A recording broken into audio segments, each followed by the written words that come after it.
কিন্তু কেউ যদি বলে মিলাদুন নবী বলতে কিছু নাই, হারাম বেদাত শিরক, আল্লাহর কসম সে কাফের, তার বউ তালাক, তালাক দিতে হবে না, অটো তালাক।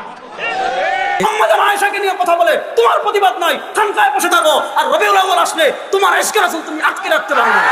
অঙ্গনের জনাব রেজাউল করিম আবরার সাহেব পবিত্র ঈদে মিলাদুন নবী সাল্লাল্লাহু আলাইহি ওয়াসাল্লাম সম্পর্কে বিভ্রান্তিমূলক একটি ধোঁকাবাজিমূলক বক্তব্য দিয়েছেন। ঈদে মিলাদুন নবী যারা বেদাত বলবে তারা নাকি কাফের, তাদের বউ নাকি অটো তালাক হয়ে যাবে। মিলাদুন নবী উপলক্ষে কি কি আমল করতে পারি? এই যে বাংলাদেশের এক হুজুর আছেন আলখেল্লা পড়া আব্বাসী, হ্যাঁ, বলছে মিলাদুন নবী যে বলবে যে বেদাত, জাহেল কাকে বলে? জাহেলে মুরাক্কাব। সুপ্রিয় দর্শক শ্রোতা, ঈদে মিলাদুন নবীকে কেউ যদি অস্বীকার করে তাহলে ওই ব্যক্তি কাফের, এমনই একটা ফতোয়া দিয়েছেন ডক্টর এনায়েতুল্লাহ আব্বাসী। আবার এই কথাটা চরম প্রতিবাদ করেছেন দুইজন আবাহত আলেম। একটা হচ্ছেন কওমি থেকে মুফতি রেজাউল করিম আবরার, আরেকজন হচ্ছে লামাজাবি শেখ মুজাফফর বিন মহসিন। আবার এই কথাগুলো সুন্দরভাবে সমাধান দিয়েছেন দুইজন আলেম, একটা হচ্ছেন শাইখ আহমদুল্লাহ আর একটা মুফতি আলী হাসান ওসামা। সুপ্রিয় দর্শক, চলুন আমরা একে একে যদি প্রত্যেকের বক্তব্যগুলো শুনে আসি তাহলে অবশ্যই আমরা এর একটা সলিউশন পাবো। আমরা সর্বপ্রথম আলী হাসান ওসামা সাহেবের বক্তব্য শুনে আসি। ঈদে মিলাদুন নবী যারা বেদাত বলবে তারা নাকি কাফের, তাদের বউ নাকি অটো তালাক হয়ে যাবে। মিলাদুন নবী উপলক্ষে কি কি আমল করতে পারি? দুইটা বিষয়।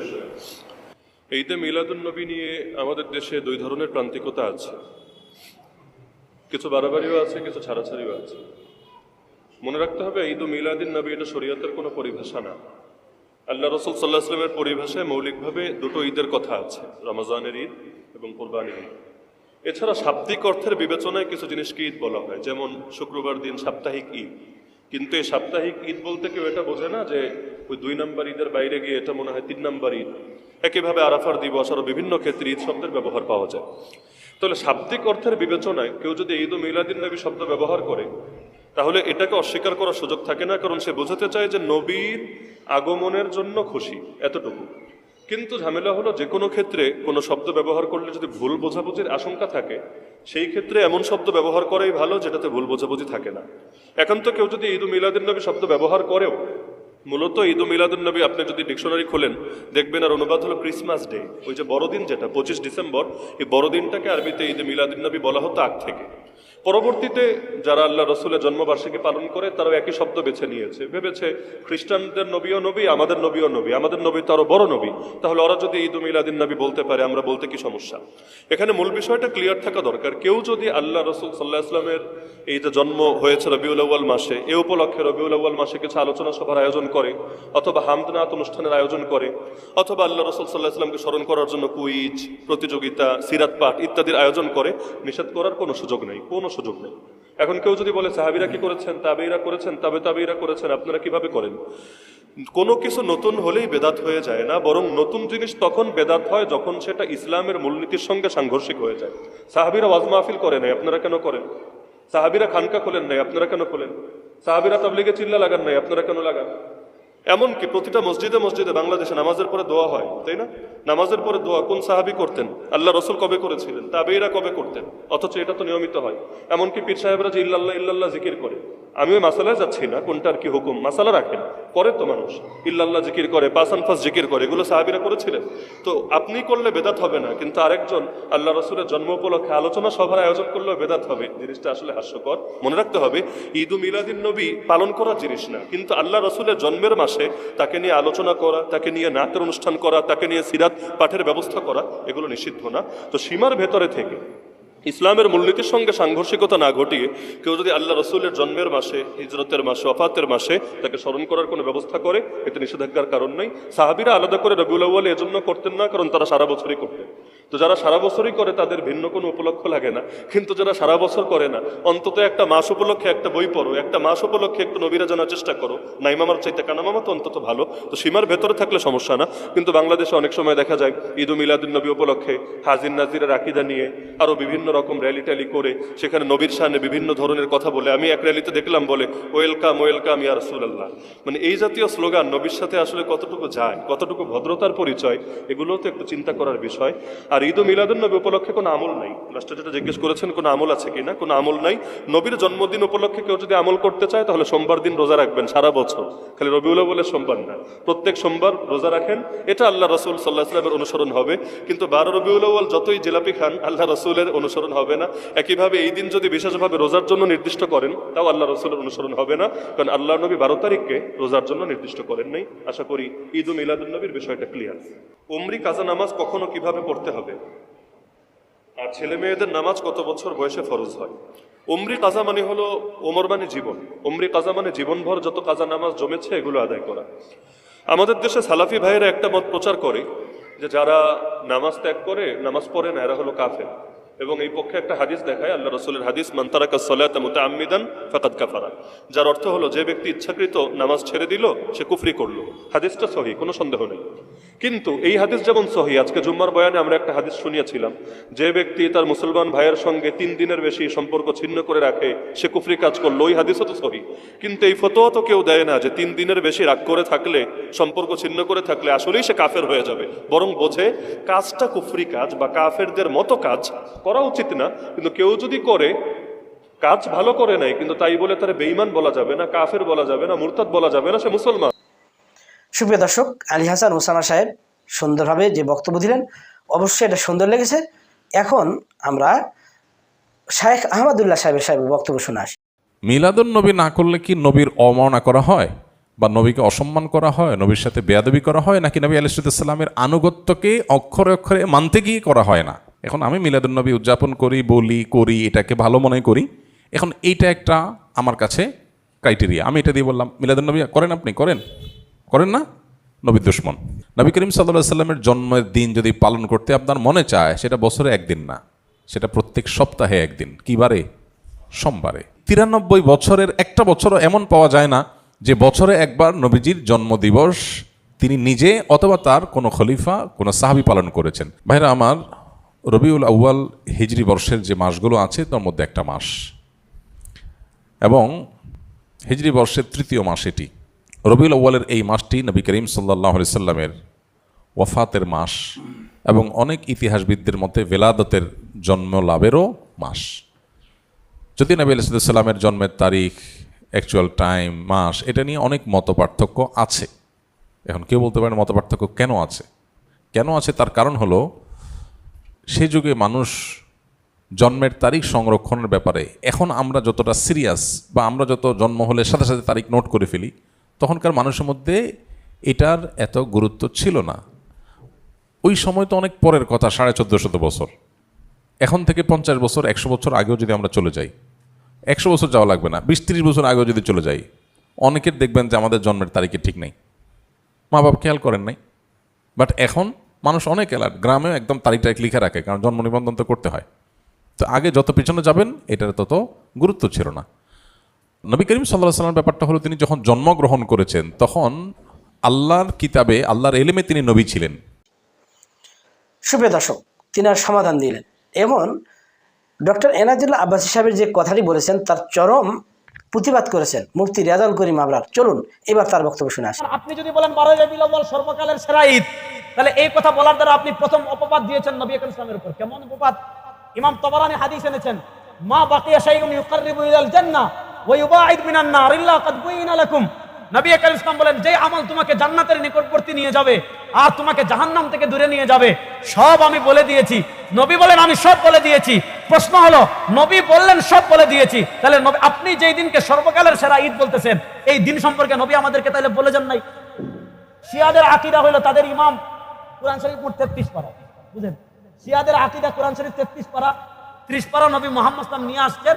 আর কিয়ামতের আগে যখন উম্মাহ ফিতনায় পড়বে, তাদের কোন ইমাম পাহাড়ের কোন গুহায় আসেন, ওই ইমাম আরো 3 পারা নিয়ে আসবে। ওই শিয়ারা বলে কোরআন অপূর্ণ, আর হেরা বলে নবী ঈদ পরিপূর্ণ করে দিয়ে দেন না, এই জন্য নিজেদের থেকে আরেকদিন বানাইতে হয়। এজন্য আগামীকাল এটা আমাদের ঈদ, আমাদের ঈদ যেগুলো নবী বানিয়েছেন। আমি যেটা বললাম যে বর্তমানে বাংলাদেশে ইশকে রাসূলের নামে ভয়ঙ্কর ভাবে দেয়া আসছে শিইয়ত। বর্তমান বাংলাদেশে আমাদের দিকে ভয়ঙ্কর ভাবে দেয়া আসছে শিইয়ত। এই ভাইয়া বসো তোমরা। চট্টগ্রামের এক বড় বড় বিশাল দরবার আছে, যেই দরবারগুলো এখন শিয়াদের আখড়ায় পরিণত হয়েছে। সেই দরবারগুলোর কাজ কি? মুহররম মাস আসলে অথবা যখন কোনো আলোচনা করবে ইশকে রাসূলের আলোচনার নামে, আহলে বাইতের মহব্বতের নামে, তাদের আর কোনো ডিউটি নাই, তাদের আর কোনো কাজ নাই। আহলে বাইতের মহব্বতের নামে দিনে রাতে সন্ধ্যায় বিকালে সব সময় হযরতে আমিরে মুআবিয়া রাদিয়াল্লাহু তাআলা আনহুকে গালিগালাজ করে। আমিরে মুআবিয়া সাহাবী বলেছেন কি আল্লাহর নবী নিজে বলেছেন আল্লাহুম্মা জাআলহু হাদিয়াম মাহদিয়া। আমিরে মুআবিয়া সাহাবী বলেছেন ইবনে আব্বাস বলেছেন ইন্নাহু ফাকিহুন। আমিরে মুআবিয়া রাদিয়াল্লাহু তাআলা আনহু হলেন ফকিহ।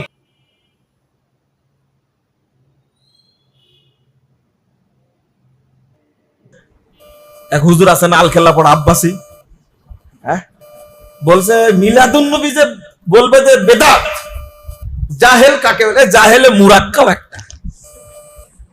বলছে যে যে বলবে মিলাদুন নবী হারাম, ওর বউ তালাক ও কাফের হয়ে যাবে। আর একটা নাম আছে, সারাদিন গান গাই,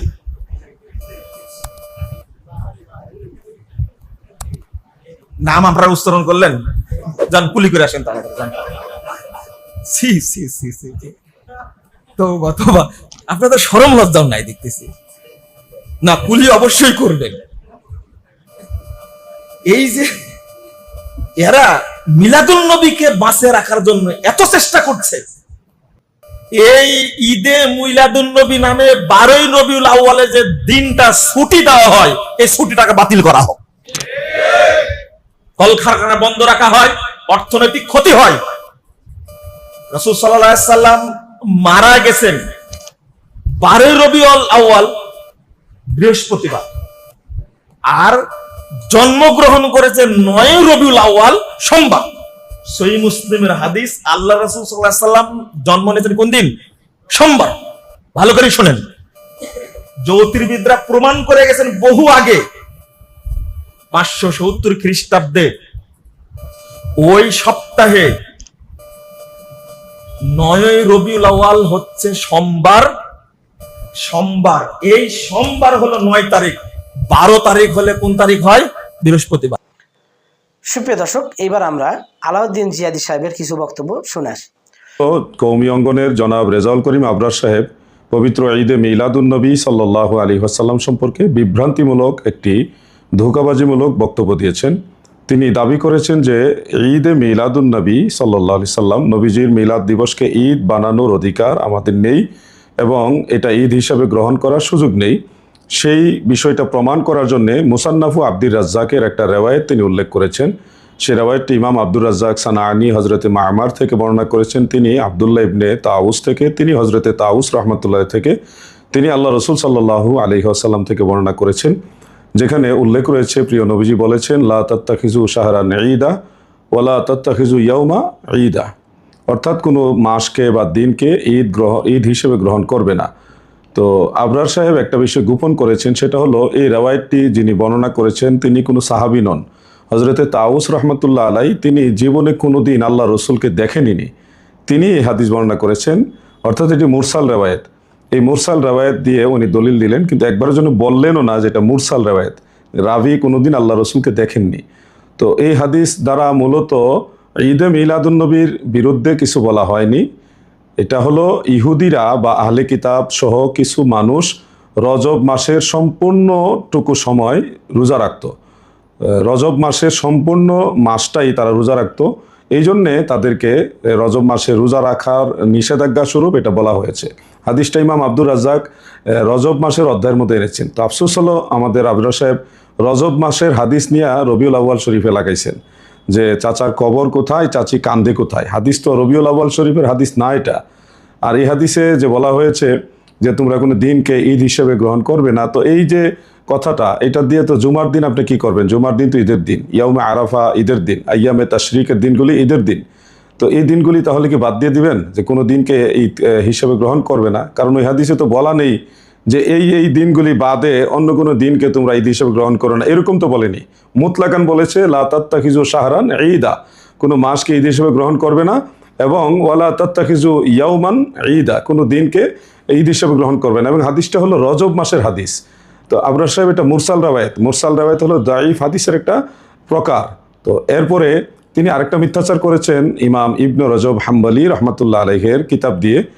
লাতাইফুল মারিফ সেই কিতাব থেকে তিনি দলিল দিয়েছেন। প্রিয় দর্শক, যেটা উনি স্পষ্ট করে ব্যাখ্যা করেননি সেটা হলো যে ইমাম ইবনে রজব হাম্বলি দামেশকি রহমতুল্লাহ আলাই ঈদের ব্যাপারে তিনি স্পষ্ট করে বলেছেন যে ইল্লা মা জাআতি শরিয়াতি বিইত্তিখাযিহি ঈদা, যদি শরীয়তের মধ্যে কোনো ঈদের ব্যাপারে দলিল এসে সাবমিট হয় সেই ধরনের ঈদগুলিকে বিদাত বলা যাবে না, এটাই ইবনে রজব হাম্বলি বলেছেন।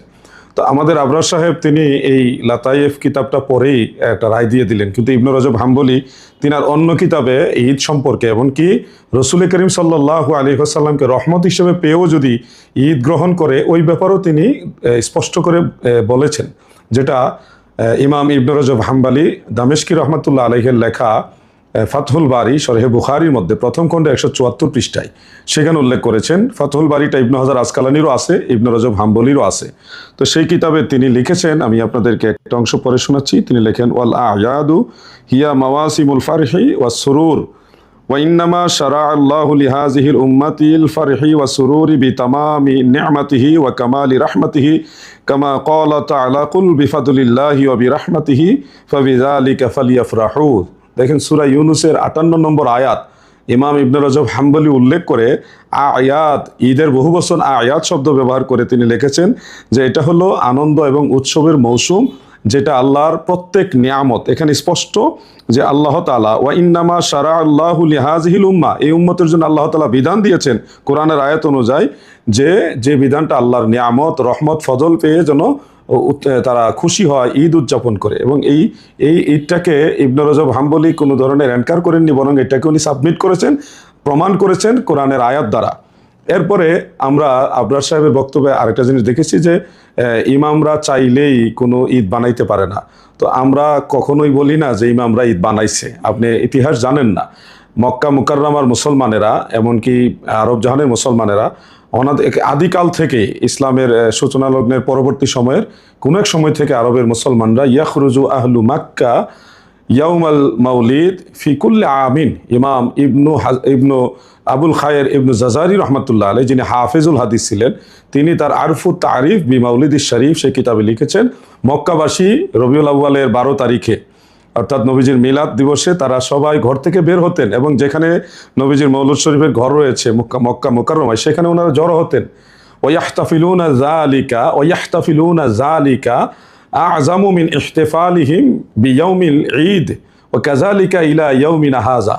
হাফিজুল হাদিস ইমাম আবুল খায়ের ইবনু জাজারি বলেন যে আরবের মুসলমানেরা মক্কা মুকাররমার মুসলমানেরা তারা মিলাদ দিবসে তারা যার যার ঘর থেকে বের হয়ে রসুলের পাকের এখানে জড়ো হতেন এবং সেই দিনটাকে ঈদের দিনের চেয়েও আরও বেশি শান শৌকতের সাথে উদযাপন করতেন। এটা হাফেজ শামসুদ্দিন সাখাবি হাফেজ সাখাবি রহমতুল্লাহ আলাইহি তিনিও তার কিতাব উল্লেখ করেছেন। এমনকি হাফিজুল হাদিস ইমাম নজমুদ্দিন গাইতি রহমতুল্লাহ আলাইহি তিনিও এটা উল্লেখ করেছেন। ইমামুল হারামাইন মুল্লা আলী কারি রহমতুল্লাহ আলাইহি তিনিও এই কথা উল্লেখ করেছেন। আরও অনেক ইমামরা উল্লেখ করেছেন।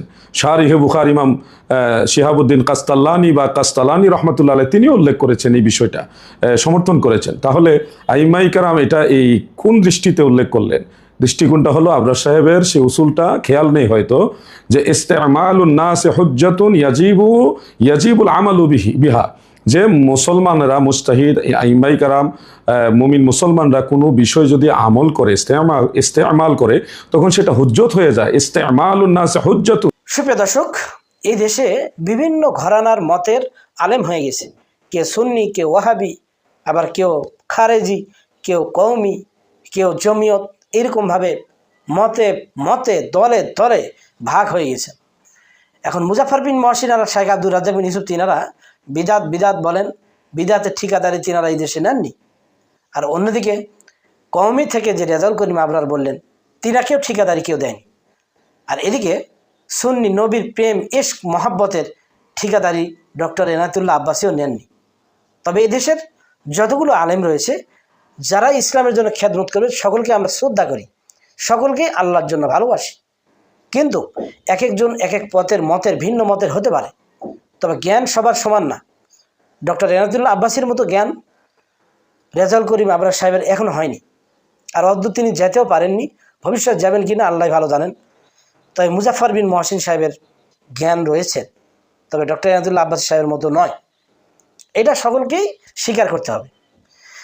হয়তো একজন ব্যক্তিকে সবাই মেনে নিতে পারে, আবার মেনে নিতে পারে না, আমার পক্ষে যদি এই যে বল খেলা গেল, যারা আর্জেন্টিনাকে সাপোর্টার করে তারা আর্জেন্টিনারই সাপোর্ট করে এবং তাকে ভালোবাসে। আর অন্যদিকে যারা ব্রাজিলকে ভালোবাসে না, তারা ব্রাজিলের সামান্য খেলাতেই মনে করে যে ফাউল হয়ে গেল, তাকে কেন কাট দেওয়া হলো না। তো ঠিক তদ্রূপভাবে যে আমার মত, আমার পথের যেই আলেমকে আমি ভালোবাসি, সেটাই আমার কাছে বড় মত বা বড় কিছু মনে হবে, সঠিক মনে হবে।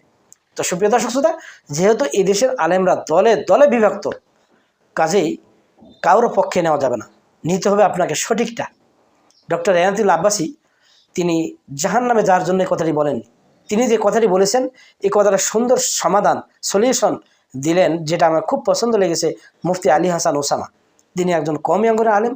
তিনি বললেন যে আল্লাহর নবী তিনি দুনিয়াতে এসেছেন, এটা কেউ যদি অস্বীকার করে অবশ্যই তার ঈমান থাকবে না। কথাটা তো তাই। আল্লাহর নবী সাল্লাল্লাহু আলাইহি ওয়াসাল্লাম পৃথিবীতে আসলেন, তিনি যদি এই পৃথিবীতে না আসতেন তাহলে আধারে ডুবে থাকতো সবই, আধার আলোকিত হয়ে গেল। তবে তিনি যে আসেননি, এটাকে অস্বীকার করলে যে নিশ্চয়ই এটা কাফের দেখা যাচ্ছে। আল্লাহ নবীকে আসেননি, আসছেন।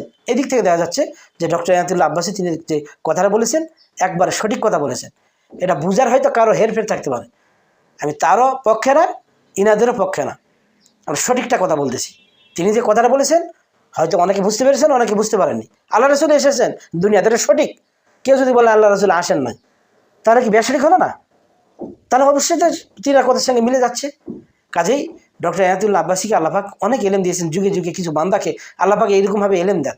সবাইকে দিবেন না, কাউকে চেহারা দিবেন, কাউকে ভালোবাসা দিবেন, কাউকে কথা বলার শক্তি দিবেন, কাউকে কণ্ঠ দিবেন আল্লাপাক, কাউকে হাতের লেখনী দিবেন, কাউকে বংশ দিবেন, কাউকে পরিচয় দিবেন, আবার কাউকে মহাজ্ঞানী দিবেন।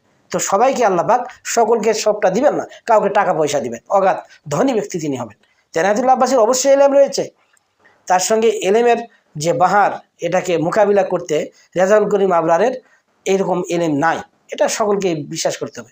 আমাদের মতো সাধারণ চুনোপুটি তার পকেটের মধ্যে আমরা ধরবো না, আমাদেরকে বাতি দিয়ে দিলাম। তো সুপ্রিয় দর্শক, ভিডিওর সম্পর্কে কোনো মতামত আপনাদের ব্যক্তিগত থাকলে আপনারা সুন্দরভাবে আপনাদের ব্যক্তিগত মতামতগুলি কমেন্ট, আপনার মহামূল্যবান কমেন্ট আপনি ব্যক্ত করতে পারেন।